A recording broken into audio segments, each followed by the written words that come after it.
AITA for not backing my wife up when our son says she's no longer his mother? Hey Reddit, I'm honestly at the end of my rope here. I don't even know where to start with this whole mess. But I guess the best place to begin is the moment I realized that my marriage might be completely over. I've been holding back from sharing this, but at this point I'm tired of being painted as the bad guy. I need an outside perspective because the people around us, her friends mainly, seem convinced I'm the asshole here. So, here goes. TLDR. My wife told me she regretted marrying me and wished she'd gotten an abortion when she was pregnant with our son. He overheard and told her that she wasn't his mother anymore. Now she wants me to make him talk to her again, but I don't think it's my place. AITA? My wife, Jane, and I met in college. Back then, she was this driven, ambitious girl who had her whole life planned out. She was majoring in finance and had dreams of working on Wall Street, while I was a philosophy major with dreams of, well, honestly, I didn't really have a clear goal at the time. But Jane was something else. She had this energy about her, and she brought out the best in me. We started dating our junior year, and by the time we graduated, I knew she was the one I wanted to spend my life with.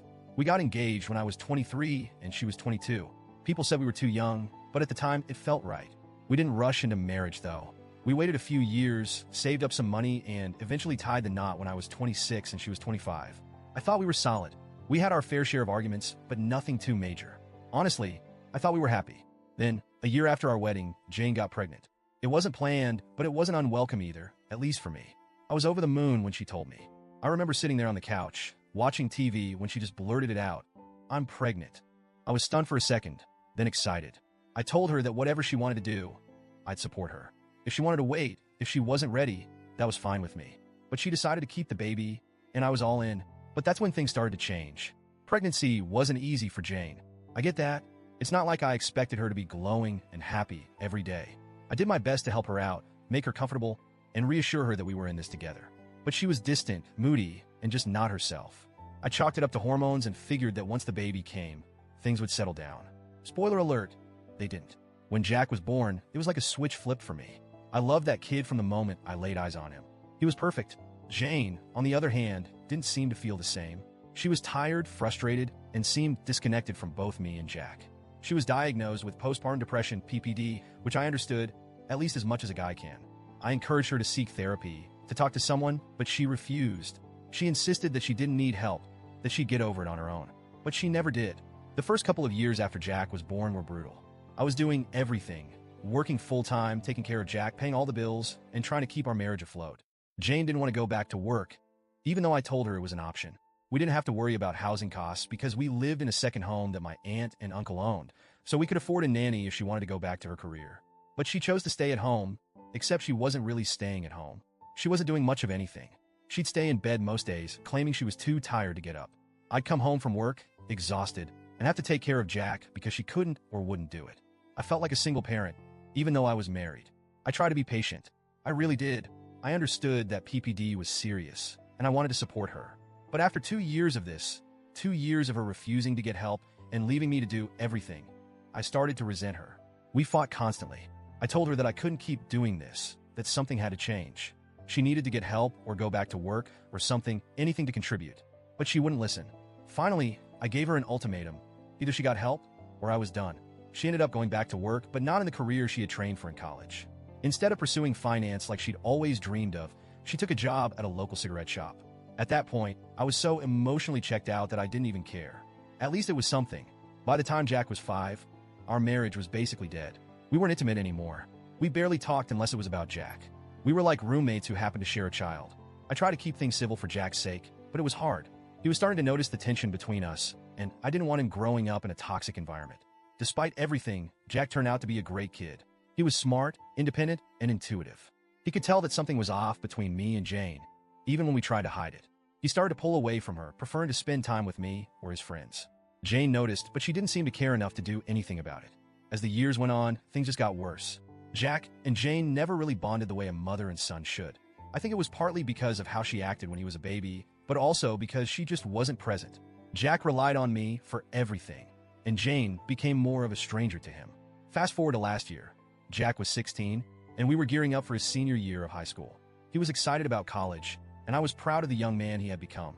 Jane and I were still living in this limbo of a marriage, just waiting for the day when Jack would leave for college, so we could finally pull the plug on this whole thing. A few months ago, Jane and I got into one of our many arguments. It started out like all the others, me telling her that I was done, that as soon as Jack went to college, I was filing for divorce. She called me worthless, said I'd never been a good husband, and then dropped the bomb. She regretted ever marrying me, regretted getting pregnant, and wished she had gotten an abortion when she had the chance. I don't know if she thought Jack wouldn't hear her, but he did. He was standing in the hallway, and the moment those words came out of her mouth, he stepped into the room and said, "Fine, have it your way. You're not my mother anymore. Go fuck yourself." Then he stormed out. Jane was shocked. I mean, I was too, but at the same time, I couldn't really blame him. What kind of parent says that about their kid? If my mom ever said something like that about me, I'd probably react the same way. Jack hasn't spoken to Jane since. It's been almost 2 months now, and he avoids her like the plague.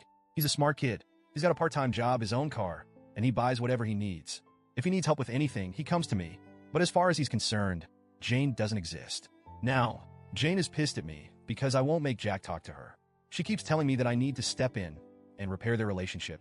But honestly, I don't think that's my job. Jack is almost 18.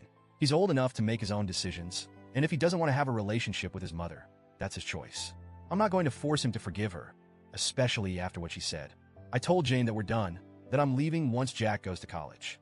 She knows it's over, but now she's acting like it's my fault that Jack won't talk to her. I told her that maybe she shouldn't have said what she said if she wasn't ready to deal with the consequences. Of course, her friends are all on her side. They've been harassing me, saying I'm a terrible husband and that I should have backed her up when Jack said she wasn't his mother anymore. But why should I?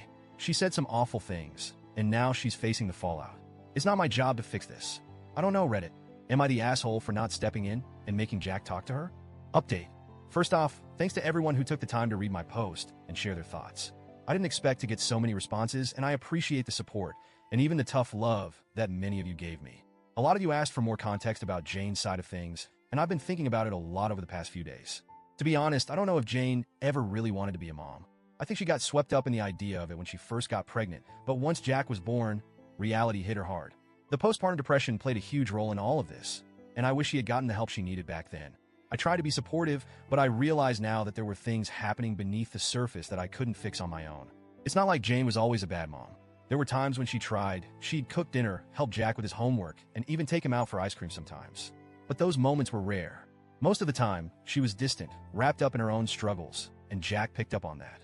Since my original post, Jane has been trying to reach out to Jack. She's apologized a few times, but Jack isn't ready to hear it.